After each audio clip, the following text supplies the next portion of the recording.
अस्सलाम वालेकुम, मैं हूं रेहान तारिक और आप देख रहे हैं 10 लाख। असम्बलियों में वापस जाएं और आईनी किरदार अदा करें। तमाम मसाइल का हल असम्बलियों में है। मुल्क सैलाब में डूबा हुआ है। कौमी असम्बली में वापस जाकर अवामी मैंडेट को इज्जत दे और सैलाब मुतासरीन की खिदमत करें। ये वो चंद जुमले हैं जो मैं नहीं बल्कि मुल्क की सबसे बड़ी अदालत और अदालत उज़्मा हर केस में तहरीक इंसाफ को सुना रही है। उन्हें बताने की कोशिश की जा रही है कि उनकी वजह से मुल्क के तमाम मामलात, खा वो आईनी हो या माशी, सब रुके हुए हैं। लेकिन तहरीक इंसाफ का वो हार्डकोर धड़ा जो मज़ाहमत की राह अपनाने का हामी है, और ख़ुद इमरान खान साहब ना तो अदालतों की हिदायत ले रहे हैं और ना ही अवाम की दरख्वास्त। 3 करोड़ अफराद अपने घर पानी में बहाकर बेसरो सामानी के आलम में खुले आसमान तले जिंदगी बसर करने पर मजबूर है। सैलाब के बाद ग़िज़ाई बहरान दरवाजे पर दस्तक दे रहा है। जनाब इमरान खान साहब जल्द इलेक्शन और अहम तैनाती को मौजूए बहस बनाए हुए हैं। आज भी इस्लामाबाद हाई कोर्ट की जानिब से तहरीक इंसाफ को असम्बलियों में जाकर आईनी मामलात को डिस्कस करने की हिदायत दी गई।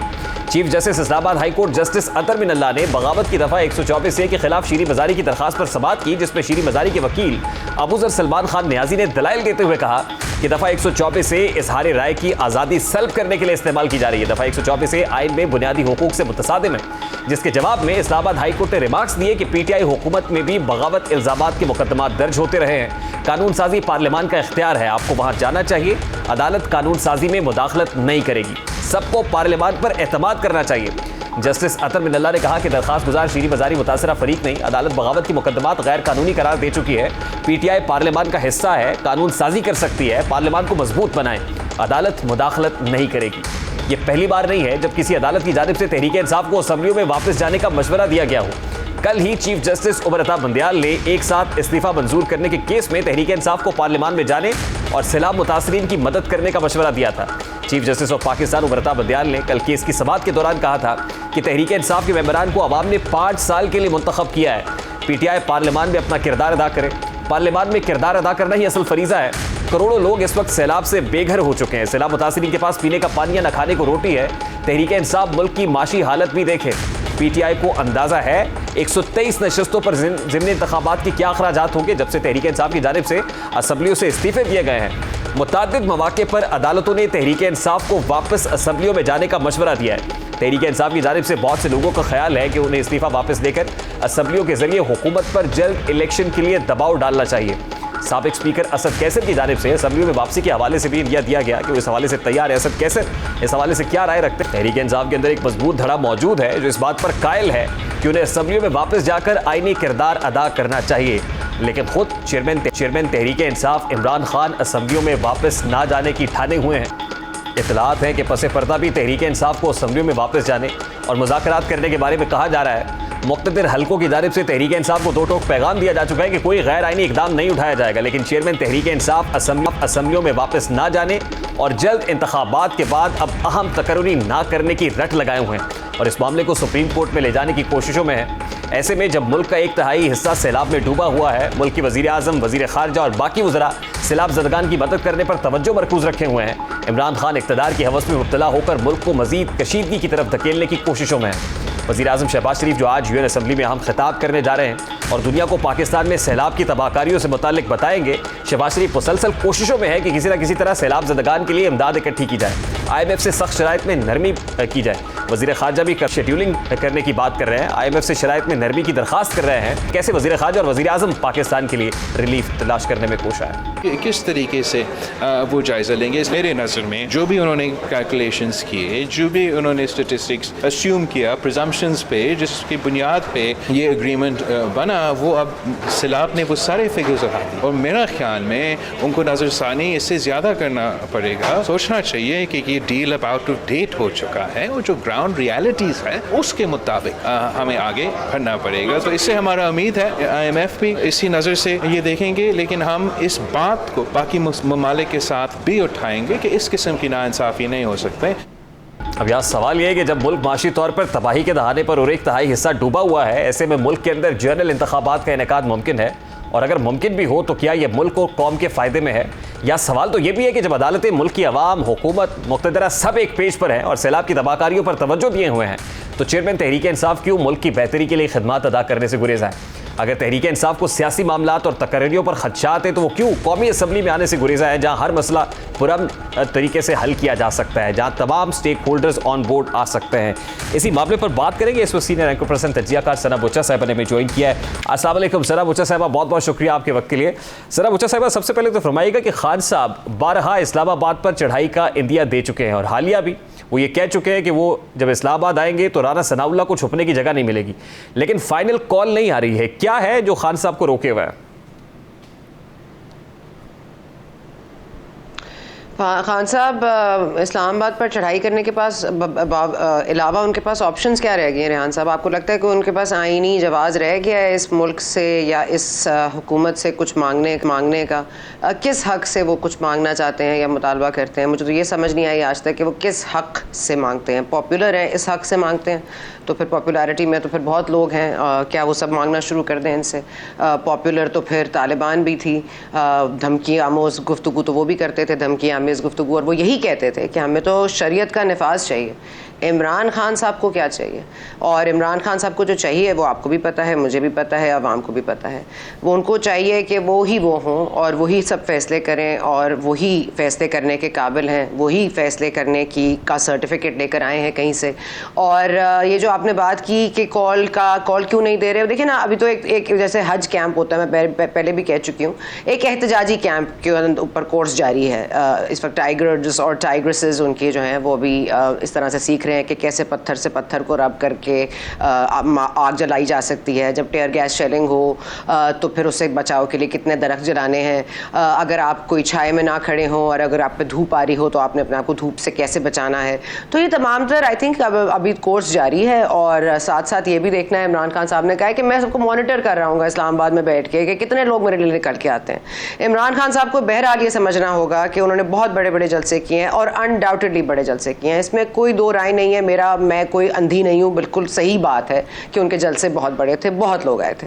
मसला यह है कि वो हर शहर में अलग अलग जलसे उन्होंने किए और हर शहरी को कोई कदगन नहीं थी, कोई ट्रेलर्स नहीं लगे हुए थे रास्ते में, कोई धोस धमकी नहीं थी। वो अपनी आवाम तक बात पहुँचाना चाहते थे, उसके लिए वो जलसा होल्ड करते थे, सब उनकी बात सुनने को आ जाते थे। अब ये यहाँ पर मसला ये नहीं है कि इमरान खान साहब को बात बताना चाहते हैं और इस्लामाबाद के बासी निकल के आ जाए उनकी बातें सुनने। दूसरे शहरों से भी लोग आने के लिए अगर उनके पास वक्त है और फुर्सत है और अगर वो अफोर्ड कर सकते हैं तो वो आएंगे, लेकिन वो इन सब रुकावटों के बावजूद इमरान खान साहब को क्या करने आएंगे, क्या सुनने आएंगे? और इमरान खान साहब ऐसा क्या कर देंगे जलसे के अलावा या एक धरने के अलावा? वो क्या दे सकते हैं? वो ट्रेलर में बैठेंगे, बाकी अवाम को वो खाना पीना देंगे और उनके साथ कभी कभार गुफ्तगू कर लेंगे और ये 114 दिन 116 दिन हम यूं गुजार देंगे। तो प्लीज मेरा ख्याल है कि जहां से उनको बताया जाए कि कब कॉल देनी है तो कॉल देने का, आई डोंट थिंक उनको कॉल आनी है, उनको देखना है कि अवाम का इस वक्त क्या रहता है। खान साहब ने बड़े बड़े जलसे किए हैं, क्राउड पोल कर रहे हैं, वो ये भी समझ रहे हैं कि इस वक्त वो पॉपुलर लीडर है, आवाम का जमे गफीर या जैसे वो सुनामी कहते हैं वो उनके साथ है। तो आप ये कह रही हैं कि असल में कॉल बगैर किसी यकीन दहानी के नहीं दी जा सकती और जो यकीन दहानी उन्हें दरकार है वो भी मिल नहीं रही है। नहीं, मेरा ख्याल है यकीन इमरान खान साहब को भी नहीं है। इमरान खान साहब को यकीन नहीं है कि क्या वो आया हर जलसा जो उन्होंने किया है उसमें वो सरप्राइज तो लगते थे कि देखें ये इतने लोग आ गए, अरे यार गुजरांवाला में इतने लोग हैं सही जो यहाँ पे मेरे जलसे में मौजूद हैं। तो मेरा ख्याल है वो ये टर्न आउट भी देखना चाहते हैं। देखिए इन एनी केस 25,000 बंदा भी ले आना और इस पूरे एरिया में इस तरह से कर लेना। दूसरा ये है कि वो देखना चाहते हैं कि क्या होगा, कितने रुकावटें लगेंगी, और वो चाहते यही हैं रुकावटें लगे, खून बहे, कोई तसादुम हो, कोई एक उनका कारकुन खुदा न खास्ता जख्मी हो जाए, उसके ऊपर एक अजीब ड्रामा बचे, हुकूमती एहलकार हो। तो देखे ना, अब उनमें TLP में तालिबान में फ़र्क क्या रह गया है? मुझे सिर्फ ये कि ये पढ़े लिखे हैं बकौल इनके, मतलब सभी इस्लाम से करीब हैं, सभी ईमान की बात करते हैं, सभी को कुछ ना कुछ अपने लिए रिस्टोर कराना है, सभी को किसी ना किसी चीज़ का खदशा है। मगर जो इमरान खान साहब ने करना है ना उसका ताल्लुक किसी कुरान की आयत से है जो वो आयत कोट करते हैं। कहाँ लिखा है कि आप आ जाइए और दोस्त धमकी से कहीं पे कॉन्कर कर लीजिए? और कहीं पे भी रसूल अल्लाह का ये एग्जाम्पल देते हैं सल्लल्लाहु अलैहि वसल्लम, उन्होंने भी कभी, उनको ये मना था कि वो कभी किसी को जोर जबरदस्ती, आपके लिए ईमान को आसान और हल्का बनाया गया है, इसलिए नहीं बनाया गया कि आप उन पे धोस जबरदस्ती और उनको डरा डरा के अपने पास लेकर आए। अल्लाह ताला से मोहब्बत का एक ताल्लुक होता है, अल्लाह ताला से एक रिस्पेक्ट का ताल्लुक होता है। इमरान खान साहब सिर्फ वो एग्जाम्पल ना कोट करें, और भी बहुत से एग्जाम्पल हैं जो वो कोट कर सकते हैं। सलाम साहब, ये बात आपकी दुरुस्त है, लेकिन इसके बावजूद अभी जो सिचुएशन दिखाई दे रही है, आपको लगता है कि बैकडोर चैनल ऑपरेट कर रहा है या मुज़ाकराती कोशिश हो रही है? जो खान साहब को रोके हुए है वो अचानक से वजामती बयानियाँ अपनाते हैं, वो कहते हैं कि वो तैयार है, बस एक कॉल आई कि आई, लेकिन उसके बाद रुक जाते हैं। फिर हमने उनके मुँह से ये सुना कि हफ्ते से वो एक तहरीक का ऐलान कर रहे हैं। गुज़श्ता रोज़ उन्होंने क्लैरिफाई किया वो एहतजाज करेंगे, हमें लगा शायद वो धरने की तरफ जाएंगे, इस्लामाबाद की तरफ मार्च करेंगे, इस तरफ नहीं आ रहे हैं। तो आपको क्या लगता है कि बैकडोर चैनल ऑपरेट कर रहा है जो उनको रोके हुए असल में? देखिए, इमरान खान साहब एक दोहरा मयार रखते हैं और एक दोहरी पर्सनालिटी भी रखते हैं। इमरान खान साहब जो अपने आप में ख़ुद को बताते हैं वो डिफरेंट है जो वो आवाम को बताते हैं। उनके अदालत में वकील हामिद खान साहब हैं, लेकिन उनकी पूरी पोजीशनिंग फवाद चौधरी साहब करते हैं। आवाम के लिए इमरान खान साहब रोब, दबदबा, धौंस, धमकी, न्यूट्रल्स, गाली, सब कुछ करते हैं। मैं ये कर दूंगा, मैं वो कर दूंगा, सुल्तान राई बनते हैं। लेकिन जो उनका जो अपना जो उनके दूसरे लोग हैं वो हाथ भी जोड़ते हैं, पैर भी जोड़ते हैं, मुलाकातें भी करते हैं, उनकी बनाई हुई जो बिगाड़ देते हैं उसके बाद फिर वो बनाने की कोशिश करते हैं। उनके जो हैं खैर ख्वाह बहुत कम रह गए लेकिन हैं। दूसरी बात मेरा ये ख्याल है कि इमरान खान साहब बज़िद हैं किसी एक या दो पॉइंट्स पे जिस पर वो समझते हैं कि कोई फ्लेक्सिबिलिटी नहीं दिखाई जा सकती, और आपको भी पता है वो क्या इश्यूज हैं। और ये कि मिनिमम एजेंडा क्या है? देखिए ना, और मैं सिर्फ ये मिनिमम एजेंडा ये है कि चीफ की तैनाती या तकर्री मैं करूं, मगर मसला ये है कि उसके लिए, और मेरा ये ख्याल है, मेरा ये अपना रीडिंग है कि जो हो रहा है ना, जो हमें दिखाया जा रहा है वो एक्चुअली पिक्चर नहीं है। बैकडोर डिप्लोमेसी से ज़्यादा इस वक्त उनको आप ये देख लीजिए, सुप्रीम कोर्ट के जो कल रिमार्क्स थे चीफ जस्टिस ऑफ पाकिस्तान के, उन्होंने क्या कहा, पार्लियामेंट में वापस जाइए। हमारा मशवरा आपको यही है कि आप पार्लियामेंट में वापस जाइए। मुत्तहिदा कौमी मूवमेंट से उनके रवाबित बढ़ना, कराची में एक ऐसी टीम को एक्टिवेट करना कि वो, क्योंकि मुत्तहिदा नाराज़ नज़र आ रही है तो इसलिए now is the time to strike. So point is कि इमरान खान साहब आपको यहाँ दिखा रहे हैं कि वो चढ़े आ रहे हैं, वो इसको नामंजूर कर रहे हैं, लेकिन कहीं ना कहीं वो ऐसी पिक्चर उनके लिए पेंट की जाएगी जो कहेंगे अच्छा जी मैं तो एहसान कर रहा हूँ, मुझे कहा गया मुल्क के फायदे में कि मैं पार्लियामेंट में वापस आ जाऊं। वो पार्लियामेंट में वापस भी आएंगे। राजा रियाज साहब ऑपोजिशन लीडर नहीं है, ये बात हम सबको पता है। फिर वो ऑपोजिशन लीडर बन के फिर वो अपनी बातें मनवाएंगे, क्योंकि होना तो इन एनी केस ही आईनी तरीके से। ये धोस धमकी इज जस्ट बाइंग टाइम। उनको लग रहा था उनको अचीव कर लेंगे जो वो चाहते थे थ्रू दिस धोस धमकी, लेकिन वो हो नहीं सकता। तो उनके लिए दूसरी जो राय है वो हम देखिए मिनिमम एजेंडा खान साहब का इससे पहले इलेक्शन था कि फौरी तौर पर इंतखाबात से कम पर राजी नहीं है वो, लेकिन अब वो एक अपॉइंटमेंट पर आकर रुक गए हैं और इस वक्त इसको अपना मिनिमम एजेंडा बनाया हुआ है। आप ये कह रही हैं कि इसके बाद भी जब यहां पर भी नहीं चलेगी तो सेफ एग्जिट ये होगा कि उनको पार्लियामान में ले आया जाए। वो किस कॉस्ट पे आएंगे, क्योंकि इससे पहले तो वो कह चुके हैं कि वो ऐसी पार्लियामान में नहीं बैठेंगे, तो किस कॉस्ट पे उनको लाया जाएगा फिर? मेरा ये ख्याल है कि किस कॉस्ट पे लाया जाएगा, इस कॉस्ट पे लाया जाएगा। उनके अब तक जो है कितने 11 इस्तीफे मंजूर हुए हैं, मरहलावार जो इस्तीफे मंजूर करने का जो पूरा जो इस वक्त फैसला आया था इस्लामाबाद हाई कोर्ट से, उसको उन्होंने उसको चैलेंज किया है सुप्रीम कोर्ट में। सुप्रीम कोर्ट के कल आपने रिमार्क सुन लिए, जस्टिस आयशा ने भी बहुत सारी बातें की कि हमें ये नहीं लगता कि बात दुरुस्त है। उन्होंने ये भी कहा कि पार्लियामेंट में वापस जाए, उन्होंने ये भी कहा कि स्पीकर सही कर रहे हैं। ये सब चीज़ें एक तसलसल का मुझे लगता है कि ये इशारा देती हैं। दूसरा ये कि इमरान खान साहब जो धौंस धमकी से चाहते हैं, अब उन्होंने इतना अयां कर दिया है कि अब बैकडोर से उन्हें मिल नहीं सकता। अब अगर हम ये मान लें कि किसी और की तकर्री होनी थी या किसी ने हो गई, तो क्या ये कोई ये बिलीव करेगा कि बैकडोर से नहीं हुई? तो इन एनी केस आपको देखें ना, अदम एतमाद से इमरान खान को निकाला गया। अदम एतमाद तो ऑन द सर्फेस है ना, नीचे क्या था? तो अभी भी इमरान खान साहब को अगर कोई चीज़ चाहिए तो वो ऊपरी कोई और तरह से लेनी है, नीचे कोई और तरह से है। हाँ, उस पर बातचीत लाजमन चल रही है। नहीं, लेकिन उस पर फेस सेविंग क्या होगी? मतलब ऐसे अगर इमरान खान साहब पार्लियामेंट में चले जाएंगे तो ये तो सीधा पसपाई होगी इमरान खान की। क्या ये आसानी से मानने के लिए तैयार हो जाएंगे कि फेस सेविंग क्या होगी? On the face of it क्या दिखाई देगी पब्लिक को, क्या दिखेगी? कमाल करते हैं आप रेहान साहब, जो अमेरिका को गालियां दें फिर उन्हीं से मुलाकातें करें, जो कभी फ़ौज को गालियां दें कभी उन्हीं की तारीफ़ें करें, कभी अदलिया को गालियां दें, उन पर क्रिटिसिज्म करें, उन्हीं के पास जाके उनसे माफ़ी मांगे और कि मैं तो अदलिया की बहाली के लिए कि मैंने 26 साल ज़ाया कर दिए। कहने का मकसद ये है कि इमरान खान साहब की कौन सी फेस सेविंग रह गई है जो वो करना चाहते हैं? फेस ही कहाँ रह गया है जो सेव करेंगे? मेरा ख्याल है इमरान खान साहब का एक ही फेस है, एंग्री मैन, और मैं तो it's me against the world. तो वो यही कहेंगे कि अभी भी मेरी जिद्दोजहद जारी है। मैं यहाँ पर आया इसीलिए हूँ कि मैं इनको घर भेजूँ। मैं आया हूँ क्योंकि मुझे इलेक्शन नहीं देते। मैं पार्लियामेंट में इसलिए वापस आया हूँ क्योंकि मेरी बात नहीं मानते। मैं इस मुल्क को बताने आया हूँ क्योंकि ये चोर डाकू अपनी पसंद का आदमी लेकर आएंगे, फिर अपने केस माफ करवाएंगे। इसलिए अगले 10 साल इस मुल्क को जो नुकसान होना है उसके लिए मैंने अपने आप को कुर्बान कर दिया और मैं आ गया हूँ। इमरान खान साहब will play the martyr card. I mean I think he is played it well enough. Imran Khan साहब तो लीडर ऑफ द हाउस होके बहुत सारे लोगों की मौजूदगी में तकरीर नहीं करते थे। आपको लगता है कि वो leader of the house Shahbaz Sharif होंगे, फिर डिफेंस मिनिस्टर ख्वाजा आसिफ होंगे, वहां leader of the opposition Imran Khan तकरीर कर रहे होंगे? देखिए, डिटेल्स में अगर सोचा जाए तो बहुत सारी चीज़ें आपको नामुनासिब भी लगेंगी, नामुमकिन भी लगेंगी। आपको लगेगा तो ये तो हो नहीं सकता। क्या आपने कभी सोचा था इस मुल्क में वो होगा जो हो रहा है? क्या आपने कभी सोचा था इमरान खान साहब की टोन एक पेज वालों के साथ ये हो जाएगी? क्या आपने कभी सोचा था कि उनको कोई कुछ नहीं कहा जाएगा? क्या आपने कभी सोचा था कि इतनी FIR बनेंगी लेकिन कोई बात नहीं होगी? क्या आपने सोचा था कि मुमकिन ममनुआ फंडिंग का जो फैसला आएगा उसके बाद इमरान खान साहब बच जाएंगे? क्या आपने कभी सोचा था कि इलेक्शन कमीशन को इतनी गालियाँ देने के बाद, इतनी बातें करने के बाद उनका तोशाखाना रेफरेंस का केस जो है उसका फैसला भी महफूज हो जाएगा? क्या आपने सोचा था कि उनको माफ़ी मिल जाएगी? क्या आपने सोचा था वो माफ़ी मांगेंगे?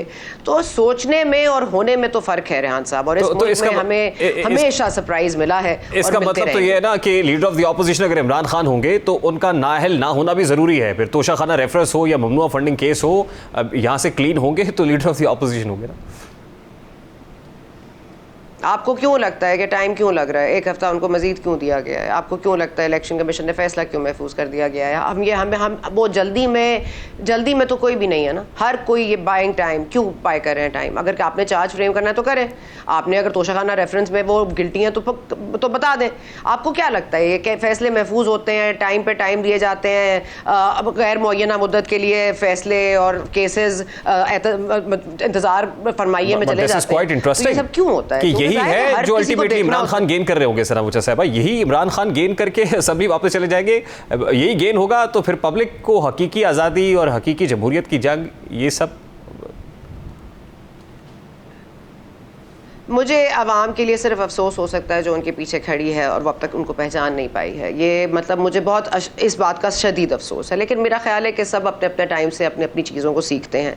हमने बहुत सारी गलतियां पास में की हैं। कभी हमने तालिबान के साथ भी सिंपथाइज़ किया था लेकिन फिर हम नहीं कर पाए। तो ऐसी सिचुएशंस अराइज हो जाती हैं जब हमारे बेहतरीन दोस्त भी दुश्मन बनते हैं। और आप देखिए, एक आखिरी बात मैं कहना चाहूँगी, आप बहुत सारे अभी मेन प्लेयर्स को भूल रहे हैं। और मैं ये नहीं कह रही हूँ कि ये फैसले अब हो चुके हैं, मैं सिर्फ कह रही हूँ कि टाइम बाय किया जा रहा है कि कहां तक ये जा सकते हैं और कहां तक वो बर्दाश्त कर सकते हैं। क्योंकि जो दूसरी पार्टी है, जो अग्रीव्ड पार्टी है, वो जिस तरह हफीजुल्लाह नियाज़ी साहब ने कहा था, बड़ा एक्यूरेट कहा था कि ना वो भूलते हैं ना वो माफ़ करते हैं। अगर इतनी सी बात पर नवाज शरीफ साहब को नाअहल किया जा सकता है, इतनी सी बात पर जिसको बढ़ाकर भुट्टोज़ और जरदारी को ख़त्म किया जा सकने की कोशिश की जा सकती है, तो फिर इमरान खान साहब को भी इसी तरह का कोई मसला आएगा। बुरा वक्त इमरान खान साहब पर आएगा।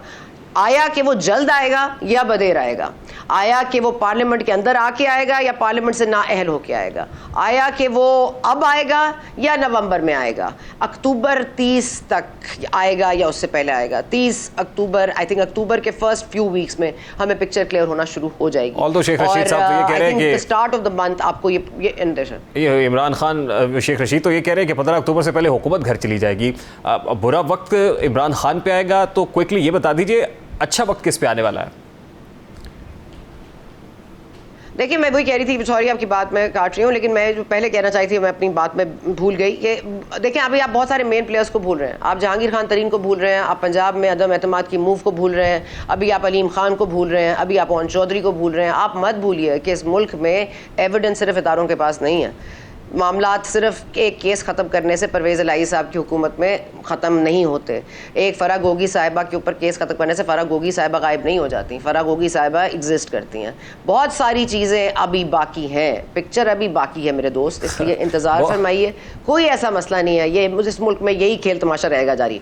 पिक्चर अभी बाकी है। बहुत बहुत शुक्रिया सना बोचा साहब आपके वक्त के लिए। सीनियर एंकर पर्सन थे बोचा साहब हमारे साथ मौजूद थी और वो कह रही हैं कि पिक्चर अभी बाकी है मेरे दोस्त। देखते हैं कि आने वाले दिनों में क्या होता है, किसके लिए अच्छा वक्त है और किसका बुरा वक्त अभी शुरू होने को है। ब्रेक लेते हैं, ब्रेक के बाद जब वापस आएंगे, इसहाक डार साहब की वतन वापसी की बाज़ें सुनाई दे रही है। अब क्या होने वाला था, इस्माइल क्या करेंगे और इसहाक डार क्या आके माशी कमान संभालेंगे, बात करेंगे इस ब्रेक के बाद हमारे साथ।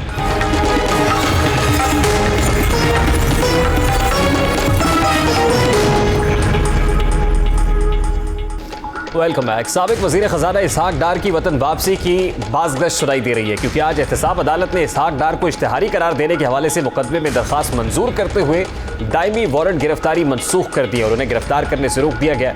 इस्लामाबाद की एहतसाब अदालत में साबिक वजीर खजाना इसहाक डार के दायमी वारंट गिरफ्तारी के खिलाफ दरखास्त पर जज मोहम्मद बशीर ने समाअत की। दौरान समाअत इसहाक डार की वकील काजी मिसबाह, नैब के एडिशनल डायरेक्टर और तफ्तीशी अफसर अदालत में पेश हुए।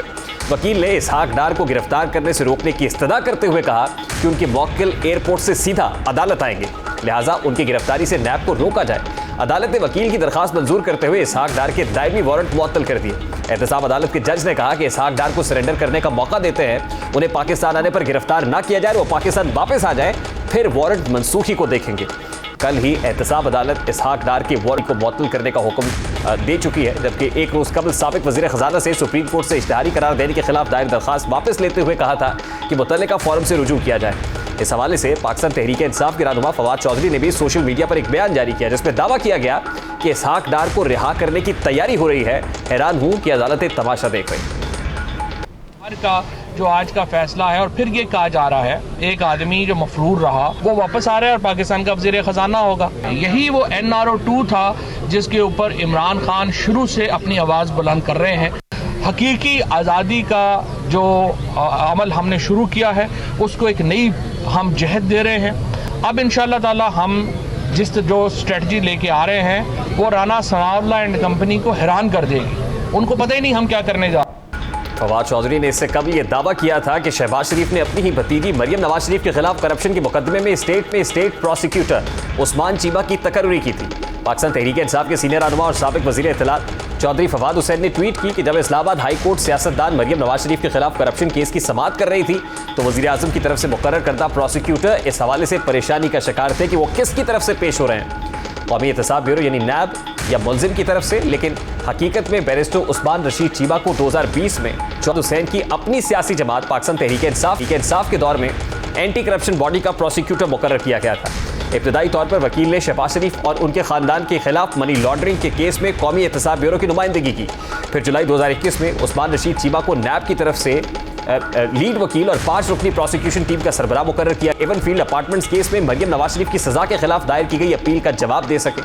मुल्क में मईशत पहले से ही ज़बू हाली का शिकार थी, लेकिन सैलाब ने पाकिस्तान की मईशत पर वहाँ ला खड़ा कर दिया जहाँ से वापसी नामुमकिन नहीं तो इंतहाई मुश्किल ज़रूर दिखाई दे रही है। सैलाब की तबाहकारियों से निपटने और अपने पाँव पर खड़ा होने में पाकिस्तानियों को बरसों लगेंगे, लेकिन मिफ्ताह इस्माइल जैसे वज़ीर ख़जाना के होते हुए ऐसे तबाही से वापस आना नामुमकिन सा दिखाई दे रहा था। लेकिन पाकिस्तानियों के लिए खुशखबरी की बात यह है कि मिफ्ताह इस्माइल ना तो रुकन कौमी असम्बली है ना ही सेनेटर हैं। इसी वजह से उनके ओहदे की मुद्दत 26 अक्टूबर को ख़त्म हो रही है। इसलिए कयास यही कि पाकिस्तान की जल्द ही मिफ्ताह इस्माइल से जान छूटने वाली है। या सवाल यह है कि मिफ्ताह इस्माइल के बाद नून लीग के पास वजारत ख़जाना के लिए बेहतरीन ऑप्शन क्या है। ये सोचते ही एक नाम सामने आता है और वो है साबिक वज़ीर ख़जाना इसहाक डार का, जिनकी वापसी वक्त का तकाजा है। अदालती फैसले की सूरत में उनकी वापसी की राहें भी हमवार हो चुकी हैं। इसहाक डार जुलाई में खुद भी वतन वापसी के बारे में बयान दे चुके हैं, लेकिन बाज़ नागुज़ीर वजूहात की बिना पर उनकी वापसी तातुल का शिकार हुई थी। मियां नवाज शरीफ साहब की यानी गाइडेंस में किया है, तो इंशाल्लाह मेरा मुल्क है, मैं जाऊंगा और मैं इस जो फेक केस है इसको बिल्कुल फाइट करूंगा। कोई मेरे खिलाफ और कोई केस नहीं है। साबिक वज़ीर ख़जाना इसहाक डार इससे पहले ये कह चुके हैं कि उनके खिलाफ जो नैब का केस है वो बिल्कुल बेबुनियाद है, मन घड़त है और उसको फेस करने के लिए तैयार है। और यही हुआ। इससे पहले भी नैब के बनाए गए तमाम मुकदमात के अंदर कुछ ऐसा ही देखा गया। वो एसर इकबाल का केस हो, एवनफील्ड अपार्टमेंट्स केस के अंदर मरियम नवाज की जो अपील है उस पर अदालत के रिमार्क्स हो, और इससे पहले भी नैब की तरफ से जो केसेस बनाए गए वो मनगढ़ंत महसूस हुए उस वक्त कि जब इक्विटल आसानी से हो गया। इसहाक डार के केस में भी कुछ ऐसा ही दिखाई दे रहा है कि ये भी पॉलिटिकल इंजीनियरिंग की एक बेस्ट मिसाल है। इसहाक डार की वापसी पर अकेले फवाद चौधरी नाला दिखाई नहीं देते। एक तरफ तो मईशत के लिए अच्छी खबर है कि इसहाक डार वापस आएंगे, माशी कमान संभालेंगे, लेकिन इस वक्त पाकिस्तान तहरीक इंसाफ के हल्कों में शदीद बेचैनी पाई जाती है। न सिर्फ फवाद चौधरी बल्कि शेख रशीद भी इसहाक डार की वापसी से ज़्यादा खुश नहीं है। उन्होंने मीडिया से बात करते हुए कहा कि इसहाक डार की वापसी से कोई फ़र्क नहीं पड़ेगा क्योंकि 15 अक्टूबर से कबल ही इस हुकूमत को घर भेज दिया जाएगा। आ जाए, नवाज शरीफ आ जाए, सारे लोगों को ले आए, इनका खेल ख़त्म हो गया है, उल्टी गिनती शुरू हो गई है। मैंने 15 अक्टूबर तक की तारीख दी है, बार बार चीख रहा हूँ, 5-10 दिन का इजाफा मांगता हूँ, फैसले हो जाएंगे।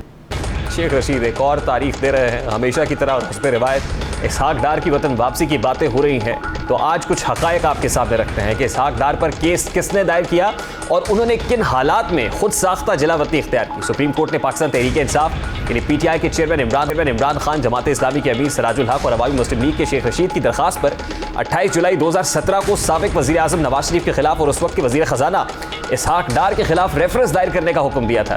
सितंबर 2017 में एहतसाब अदालत ने आमदन से ज़ायद असासे बनाने के एक केस में इसहाक डार पर फर्द जुर्म आयद की थी। इसहाक डार के खिलाफ रेफरेंस में नैब ने इल्ज़ाम आयद किया था कि उन्होंने अपने नाम पर या उन पर इन्हिसार करने वाले अफराद के नाम पर असासे और माली फ़ायदा हासिल कर रखा है, जिनकी मालियत 83 करोड़ 16 लाख 78 हज़ार रुपये है। रेफरेंस में इल्ज़ाम आयद किया गया था कि उनके असासे मालूम ज़राए से मुताबिकत नहीं रखते। रेफरेंस दायर होते वक्त वो शाहिद खान अब्बासी की काबीना में बतौर वज़ीर ख़जाना फ़राइज़ सर अंजाम दे रहे थे। बादशाह उस वक्त की हुकूमत ने इसहाक डार से ख़जाना की वजारत वापस ले ली थी, जिसके चंद रोज़ बाद इसहाक डार पहले सऊदी अरब रवाना हुए और वहाँ से इलाज के लिए बरतानिया चले गए। उनकी अदम मौजूदगी में नवंबर 2017 में एहतसाब अदालत ने उनके नाकाबिल ज़मानत वारंट जारी किए और उन्हें मफरूर करार दे दिया। एहतसाब अदालत ने उनकी मनकूला और गैर मनकूला जायदाद की नीलामी का भी हुक्म दिया। अदालत से रिलीफ मिलने के बाद अब खबरें सामने आना शुरू हो रही हैं। डार जल्द वतन वापस आएंगे और बतौर सेनेटर अपना हल्फ उठाकर मुल्क की खिदमत करेंगे। इसी हवाले से खबरें हैं कि आज लंदन में नवाज शरीफ की ज़ेर सदारत एक अहम मीटिंग होगी, जिसमें इसहाक डार की वापसी की हतमी तारीख दी जाएगी। इम्कान है कि इसहाक डार की वतन वापसी रवामा हो जाएगी। ताहम इसहाक डार की वतन वापसी की तारीख का हतमी फैसला नवाज शरीफ करेंगे। ज़राए के मुताबिक सीनियर लीगी रहनुमाओं ने नवाज शरीफ को तजवीज़ दी है कि इसहाक डार वज़ीर आज़म शहबाज शरीफ के हमरा वतन वापस जाएँ। ताहम इसहाक डार कमर्शियल परवाज से आएंगे या वज़ीर आज़म के साथ उनकी वापसी होगी, ये बातें अभी तय होना बाकी हैं। इसहाक डार की वतन वापसी अशद ज़रूरी है। ये इख्तियार अब इसहाक डार या उनकी जमात का नहीं कि वो कब वापस आएंगे और वापस आएंगे भी या नहीं, बल्कि अब मुल्क के माशी हालात तय कर चुके हैं कि उनको आना होगा और अपनी जिम्मेदारियां संभालना होगी, क्योंकि माशी मामलात में कामयाबी अब उनके ज़रिए ही मुमकिन है। और ये बात हम नहीं, इसहाक डार की जो परफॉर्मेंस है वो इसका मुँह बोलता सबूत है। डॉलर की बुलंद परवाज़ को रोक सकते हैं क्योंकि उन्होंने ये कारनामा इससे पहले अंजाम दिया हुआ है। उन्होंने उस वक्त जब पूरी दुनिया में डॉलर ऊपर जा रहा था, डॉलर को 100 रुपये से नीचे कंट्रोल किए रखा और फिर ये सिर्फ कोई वक्ती तौर पर नहीं हुआ, बल्कि इसको एक मुस्तकिल हिकमत अमली के ज़रिए इस्तेहकाम दिया गया था ताकि अवाम महंगाई से महफूज रह सकें। इसहाक डार मिफ्ता इस्माइल की गलत पॉलिसीज़ के सबसे बड़े नाकिद थे, जिसका इजहार उन्होंने कई टीवी किया है। उनका ख्याल था कि अगर ये रुपया इस तरह से बेकदर होता जाएगा तो सख्त जो है माशी तौर पर इम्प्लिकेशंस अवाम के ऊपर मरतब होंगे। वो किस तरह मिफ्ता इस्माइल की माशी पॉलिसियों के नाकिद दिखाई दिए। इसहाक डार को डॉलर की बढ़ती कीमतों को कंट्रोल करने के साथ साथ माशी मैनेजमेंट भी खूब आती है। आलमी मंडी में जब पेट्रोल की कीमत कम हुई थी तो उन्होंने इसके समरात को आम आदमी तक मुंतकिल किया था और महंगाई की कमर तोड़ दी थी।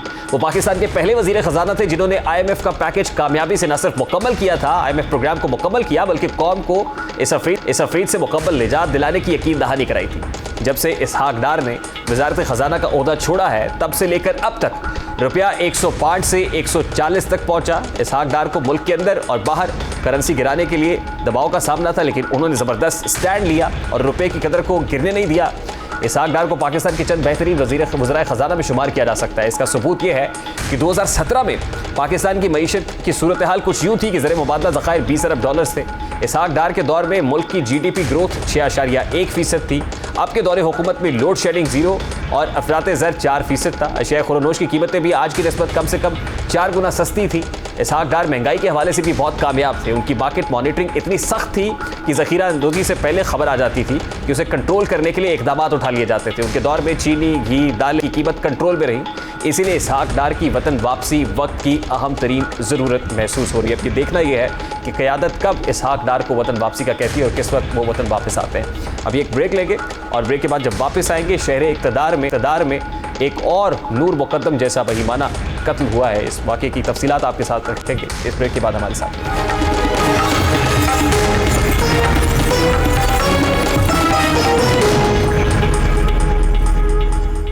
शहर इक़्तिदार में नूर मुक़द्दम के बहीमाना कत्ल के बाद इस जैसा एक और वाक़या पेश आया है जिससे इस्लामाबाद के शहरियों समेत तमाम पाकिस्तानियों को हिलाकर रख दिया है। इस हाई प्रोफाइल केस में सीनियर सहाफ़ी अयाज़ अमीर के बेटे शाहनवाज़ ने अपनी ही बीवी सारा को आहनी रॉड मुबैना तौर पर डबल सर में मारकर कत्ल किया है। शाहनवाज़ सीनियर सहाफ़ी अयाज़ अमीर की पहली बेगम से साहबजादे हैं जो चक शहजाद के फॉर्म नंबर 46 में अपनी वालिदा और बेगम के साथ मुकीम थे। सीनियर सहाफ़ी का चक शहजाद के घर में अपनी बेगम से अलहदगी के बाद से कम ही आना जाना था। मकतूला सारा से मुलज़िम शाहनवाज़ की तीसरी शादी थी और ज़राए से मुताबिक मुलजिम शाहनवाज नशे का आदी था, जिसने कल रात नशे में धुत होकर मामूली तकरार पर अपनी बेगम का कत्ल किया है। ज़राए के मुताबिक मकतूला सारा दुबई में मुलाजमत करती थी और दोनों की 3 माह पहले ही शादी हुई थी। मकतूला का समाजी राब्ते की वेबसाइट पर शाहनवाज से रब्ता हुआ था। ज़राए के मुताबिक सर पर चोट लगने पर सारा बेहोश हुई तो शाहनवाज ने उसे बाथरूम के टब में डालकर पानी खोल दिया, जिससे उसकी मौत वाक़ई हो गई। अयाज अमीर की साबिका एहलिया जो इस वक्त फॉर्म हाउस पर मौजूद थी, जब उन्होंने मनाजिर देखे तो पुलिस को इत्तला की।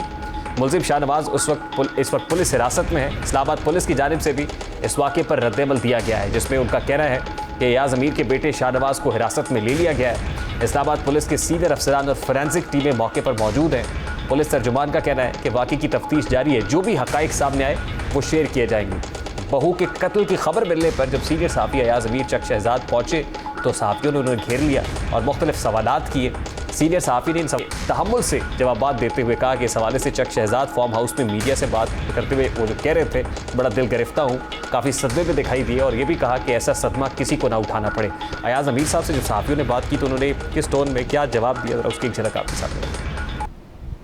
ये कोई ऐसा वाक़या है कि ये किसी के साथ बिना, मुझे तो जब इसकी इत्तला मिली तो मैं क्या मैं बयान करूँ, किसी पे ये बीते ऐसी चीज़ और ऐसा बहुत ही दिल को हिला देने वाली बात। मैं तो सिर्फ ये कह सकता हूँ कि ऐसा वाक़या किसी के साथ पेश ना। शहर इक़्तिदार यानी इस्लामाबाद में ये कोई पहला हाई प्रोफाइल केस नहीं है। इस जैसे मुतादिद केसेस रूनुमा हो चुके हैं जिसपे निहत्ती औरत को घर में बेदर्दी से कत्ल किया गया हो। गुज़श्ता बरस 2021 में ईद उल अज़हा से एक रोज़ कबल जब ईद की तैयारियां उरूज पर थी तो अचानक टीवी चैनल्स पर शहर के बीचों बीच एक लड़की के कत्ल की खबर नशर हुई। वक्त के साथ इस कत्ल की अफसोसनाक तफसीलात सामने आने लगी और देखते ही देखते इस खबर ने पूरे मुल्क को अपनी लपेट में ले लिया था। इस केस में एक अमीर बाप के बिगड़े हुए बेटे ने न सिर्फ अपनी दोस्त नूर मुकद्दम को शादी से इनकार करने पर गोली मारी, बल्कि जख्मी हालत में उसका सर तन से जुदा कर दिया था। यही नहीं, सर तन से जुदा करके कत्ल करने की मखसूस तफसीलात दिल दहला देने वाली थी। जो केस की तहकीकात आगे बढ़ती गई, नूर मुकद्दम की मौत के हवाले से मजीद करबनाक तफसीलात सामने आती रही। इस केस में इस्लामाबाद की मकामी अदालत ने मरकजी मुलजिम ज़ाहिर जाफर को सजाए मौत, जबकि उनके घर के चौकीदार इफ्तिखार और माली जान मोहम्मद को 10-10 साल की सज़ा सुनाई थी। लेकिन बाकी 9 अफराद को बरी कर दिया गया था, जिसमें मरकजी मुलजिम की वालिद और उनकी वालिदा भी शामिल थी, जिनके बारे में वाज़ेह शवाहिद थे कि उनको इस वाक़े का रूनुमा होने से पहले इल्म हो चुका था, जबकि वो ये भी जानते थे कि उनकी बेटी की ज़हनी हालत ठीक नहीं है। इसके बावजूद उन्होंने ना सिर्फ इस वाक़े की संगीनी को ना समझा, बल्कि जुर्म के बाद बेटे को बचाने के लिए शवाहिद ज़ाया करने की भी कोशिश की। इस केस में अदालत ने मरकजी मुलजिम को सजाए मौत के साथ साथ अदालत ने नूर मुकद्दम के साथ रेप करने का इल्ज़ाम साबित होने पर ज़ाहिर जाफर को 25 साल कैद बामुशक्कत और 2 लाख रुपए जुर्माना, अगवा का जुर्म साबित होने पर 10 साल कैद भी सुनाई थी। नूर मुकद्दम को हब्से बेजा में रखने पर मुजरिम ज़ाहिर जाफर को अलहदा से 1 साल की कैद सुनाई गई थी। ज़ाहिर जाफर के वालिदैन अब इस केस की पैरवी कर रहे हैं और नूर मुकद्दम के वालिद पर सुलह के लिए और केस वापस लेने के लिए दबाव भी डाला जा रहा है। नूर मुकद्दम का केस अभी लंबा चलने की तवक्को है, जिसका मंतकी अंजाम तक पहुंचना तकरीबन नामुमकिन दिखाई देता है। किसी न किसी मौके पर नूर मुकद्दम के वालिदैन मजबूर हो जाए या कर दिए जाए, उस सिस्टम से तंग मुल्क चले जाएंगे या केस से पीछे हटा दिए जाएंगे। ये हमारी बोसीदा निज़ाम अदल की हकीकत है, जहाँ तो इंसाफ मिलता नहीं है और अगर मिले तो बहुत देर हो जाती है। Justice delayed is justice denied वाली बात है। बरतानवी नयाद मारिया जुल्फ़िकार, मॉडल नायाब और दिल दहला देने वाले नूर मुकद्दम केस के बाद सायरा के ऊपर जो बीती है और ये जो केस सामने आया है, यकीनन ये इस बात का तकाजा करता है कि ना सिर्फ इस तरह के मुजरिमान को सख्त से सख्त सज़ा देनी चाहिए, बल्कि इस तरह के केसेस को टेस्ट केस बनाना चाहिए, जो हर केस के अंदर तकाजा भी होता है। प्रोग्राम का वक्त अपने इख्तिताम को पहुँचा है। आपसे मुलाकात होगी इंशाअल्लाह अगले हफ्ते। तब तक रखिए खैर। अल्लाह हाफ़िज़।